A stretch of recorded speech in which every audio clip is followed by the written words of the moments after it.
नमस्कार दोस्तों, कालजयी कृतिया में आप सभी का स्वागत है। प्रस्तुत है मालती जोशी द्वारा रचित कहानी गंगाबाई और बिचारी में। आइए सुनते हैं। इधर कई दिनों से एक बात मन में बार बार उठ रही है कि घर का काम अपने आप करने की आदत डालनी चाहिए। यह बात नहीं कि मैं दूरदर्शन के अपने आप कार्यक्रम से प्रभावित हूँ। यह भी नहीं कि स्वावलंबन की महत्ता नए सिरे से समझ आ गई है। अगर ऐसा होता तो मेरे पति देव दुनिया के सबसे सुखी जीव होते। दरअसल बात यह है कि इन दिनों मैं अपनी महरी के सामने हीन बोध से ग्रस्त रहने लगी हूँ। अगर यही स्थिति बरकरार रही तो मेरा मानसिक संतुलन किसी भी दिन गड़बड़ा सकता है। शासकीय कर्मचारियों की आधुनिक आचार संहिता को नकारने वाले मेरे श्रीमान जी अक्सर उपदेश देते रहते हैं कि हमेशा अपने से नीचे वालों को देखो। उनसे जब अपनी तुलना करते हैं तब मन को बड़ी शांति मिलती है कि औरों की अपेक्षा हम कितने सुखी हैं।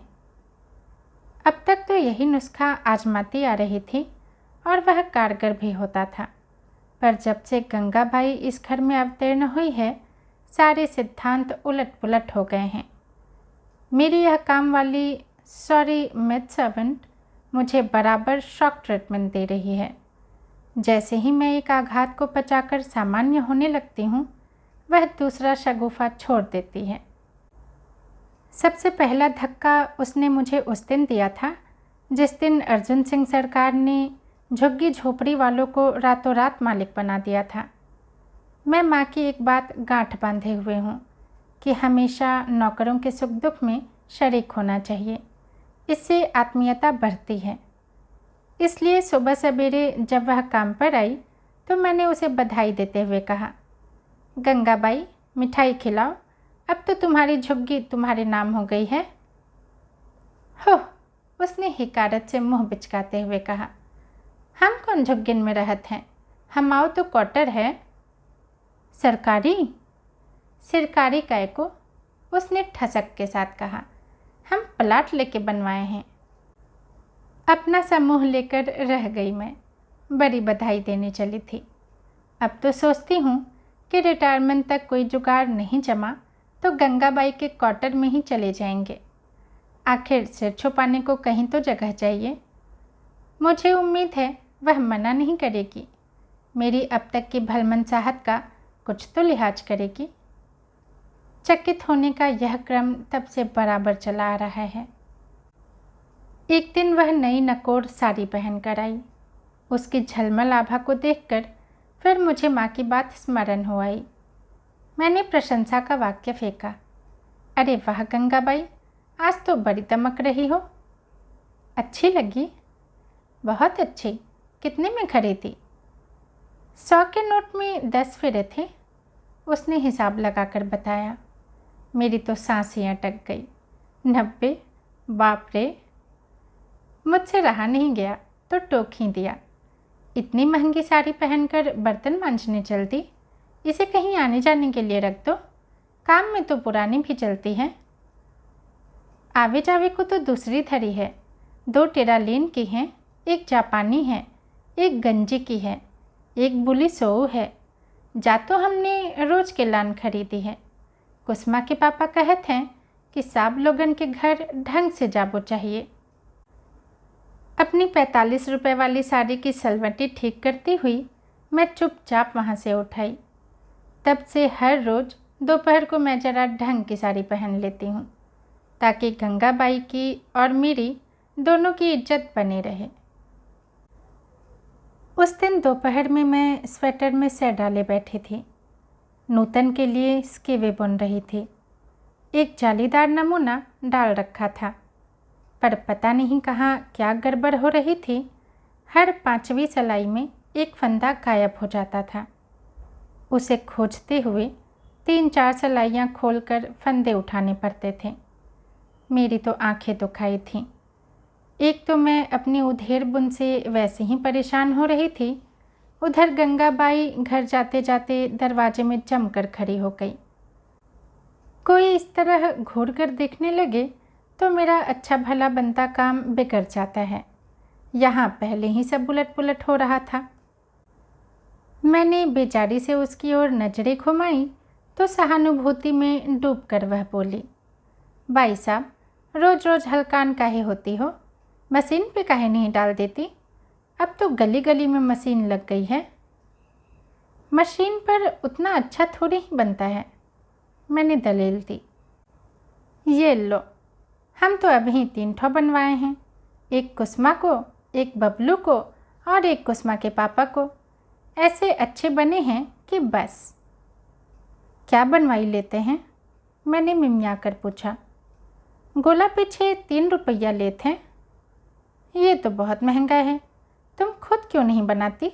मैं सिखा दूंगी। भाई की बातें, इतने टेम की के पास है, सारा दिन तो मजूरी में लग जाते हैं। गंगाबाई के जाने के बाद बड़ी देर तक मैं उसके अर्थशास्त्र के बारे में सोचती रही, पर वह मेरी समझ में न आना था न आया। ताव में आकर मैंने सारी जाली खोल कर रख दी और प्लेन बुनना चालू कर दिया। अब छोकरी भुनभुनाएगी तो भुनभुनाती रहे। एक दिन गोयल दंपत्ति पड़ोस की कम्युनिटी हॉल में किसी शादी में आए थे, तो हमें भी दर्शन देते गए। एक तो सुबह 10 बजे घर वैसे ही अस्त व्यस्त रहता है, खासकर रसोई। फिर मिसेज गोयल बाथरूम जाने के बहाने, पानी पीने के बहाने पूरा घर घूम आई। ऊपर लगे जालों से लेकर चिकने फर्श तक कोई भी चीज़ उनकी नज़रों से नहीं छूटी। मुझसे बात करते हुए भी उनकी नज़र टान पर रखी कोठियों पर, अलमारी में रखे डिब्बों पर और शेल्फ में लगे बर्तनों पर फिसलती रही। मिसेज गोयल की संभावित टिप्पणियों की कल्पना में पूरा दिन बड़ा खराब बीता। उसी जोश में मैंने चौका साफ करते हुए गंगाबाई को डांट दिया, जरा जोर से रगड़ा करो भाई, इतना साबुन और विम लेती हो पर गैस की शक्ल तो देखो।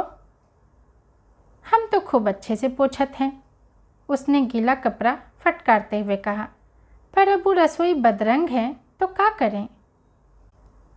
बात ठीक थी। सन 1971 में खरीदा गैस है, 2 बार रंग करवाया भी है, पर सस्ता। 180 देकर पक्का रंग करवाने की हिम्मत नहीं पड़ी। फिर भी गंगाबाई के सामने अपना पक्ष तो रखना ही था। कितनी बार तो रंग करवा चुके हैं, पर क्या करें, आजकल तो हर जगह बेईमानी चलती है। भाई साहब, एक बात कहें? उसने भेद भरे अंदाज में कहा। क्या? मैंने उत्सुकता से उसकी तरफ देखा। तुम तो स्टील का चूल्हा ले लो। स्टील का चूल्हा? हाँ, हमने तो वही लाओ है। पूरे 1600 लगे, पर हमेशा की झंझट खत्म हो गई। तुम्हारा क्या है? मैंने वो सांस छोड़ते हुए कहा। कल को तुम टीवी भी ले लोगी। टीवी तो अगली बीसी पर लेंगे। बीसी मतलब? हर महीना रकम जमा करत है, फिर जौन चिट खुलत है उसको पैसा मिलत है। कितने जमा करती हो हर बार? मैंने मरी सी आवाज़ में पूछा। 3 ठो बीसी है, 2 20-20 की और एक 100 की। क्या करती हो उन रुपयों का? मैंने लगभग रोते हुए पूछा। गैस लई कि नहीं? इस तरह मुझे निरुत्तर कर वह चली गई। मैं बड़ी देर तक सिर थामे बैठी रही। इतनी हताशा जीवन में पहले कभी नहीं हुई थी। गंगाबाई इस मोर्चे पर भी मुझसे आगे निकल गई थी। एक बार मैंने भी इनसे लड़ झगड़ कर बीसी ज्वाइन की थी। सोचा था कि लॉटरी का पैसा तो अपने भाग्य में है नहीं, यहाँ तक कि स्टील के बर्तनों की लॉटरी तक नहीं खुली। पूरे पैसे जमा करने के बाद ही बर्तन मिल सके। बीसी वाली योजना अच्छी लगी। एक मुश्त पैसे हाथ आएंगे तो कुछ किया जा सकेगा। पहले राउंड में मेरा नंबर सबसे अंत में आया। हर महीने वही उत्कंठा, वही हताशा, वही तनाव झेलते झेलते मैं बीमार सी पड़ गई। दूसरे राउंड से नया ही नाटक हुआ। तीसरे या चौथे महीने की बात है। चिट खोलने से पहले ही एक बहन ने कहा, भाई आज जिसका भी नंबर आए मुझे पैसे दे देना प्लीज। मेरी लड़की और दामाद आए हुए हैं। मैं उसी समय समझ गई थी कि आज तो मेरा ही नाम निकलेगा, और वही हुआ। वह महिला तो 1200 रुपये उठाकर चल दी और मैं हर महीने उसके नाम की पर्ची के लिए तरसती ही रह गई। तब से मैंने यह शगल ही छोड़ दिया है। गंगाबाई सचमुच किस्मत की धनी है। मैंने तो आजकल उसकी किसी भी बात पर चौंकना छोड़ दिया है। कुसुमा केजी में पढ़ती है। बबलू रोज़ ₹2 का आइसक्रीम खाता है। कुसुमा के पापा महीने में 5-6 पिक्चरें देख लेते हैं। मैं सारी बातें निर्लिप्त भाव से सुन लेती हूँ। एक बार उसने बताया कि कुसुमा के पापा डालडा छूते भी नहीं। तब से मैंने उसे पूरी या मिठाई देना भी बंद कर दिया है। गाय को खिला देती हूँ। पर उसने जैसे ठान लिया है कि मुझे चैन से जीने नहीं देगी। मेरे शांत जीवन में उथल पुथल मचाकर ही दम लेगी। कल ही की तो बात है। हम दोनों पति पत्नी डाइनिंग टेबल पर बैठकर बजट के संभावित परिणामों की चर्चा कर रहे थे। रविवार की दोपहर का इससे अच्छा उपयोग भी क्या हो सकता था। गंगाबाई ने काम निपटाया और मेरे ठीक सामने आकर खड़ी हो गई। साहब का सम्मान करने के लिए उसने सिर के पल्ले को एक और पर्दे के समान तान लिया और खनकती आवाज़ में पूछा, भाई साहब, सोना क्या भाव चल रहा है? मुझे काटो तो खून नहीं। फिर भी मैंने अपनी खेल भावना को जागृत रखते हुए कहा, गंगाबाई, हम तो एक ही सोना जानते हैं। महंगाई ने वह भी हराम कर दिया है। मेरी विनोदशीलता को जरा भी तवज्जो न देते हुए उसने कहा, कुसुमा बड़ी जिदिया रही है, 2 ठाव बलियाँ बनवा देते। मुझे पता नहीं क्यों गुस्सा चढ़ाया। बड़े ही सख्त लहजे में मैंने कहा, तुम भी हद करती हो गंगाबाई। उसने जिद की और तुमने मान ली। जानती हो जमाना कैसा चल रहा है। उन बालियों के पीछे कल को कोई लड़की के कान ही नोच ले जाएगा। अब सो तो भाग्य में लिखो है, वो होके रहेगो, उसने दार्शनिक अंदाज में कहा। पर बच्चन का मन तो रखनो ही पड़त है। इतो कमात है सो काय किलाने। सुन रहे हैं? मैंने इन्हें झकझोरा, पर यह कम गुरु हो रही हैं। बड़ी फुर्ती से अखबार में मुंह डालकर बैठ गए थे। बड़े मनोयोग से खोमैनी के राज्य में महिलाओं पर अत्याचार वाला कॉलम पढ़ रहे थे, ताकि वक्त पढ़ने पर मुझे बता सकें कि उनके राज्य में मैं कितनी सुखी हूँ। दोस्तों, कहानी यहीं समाप्त होती है। यदि पसंद आई हो तो लाइक करें, कमेंट करें और चैनल को सब्सक्राइब भी ज़रूर करें। धन्यवाद।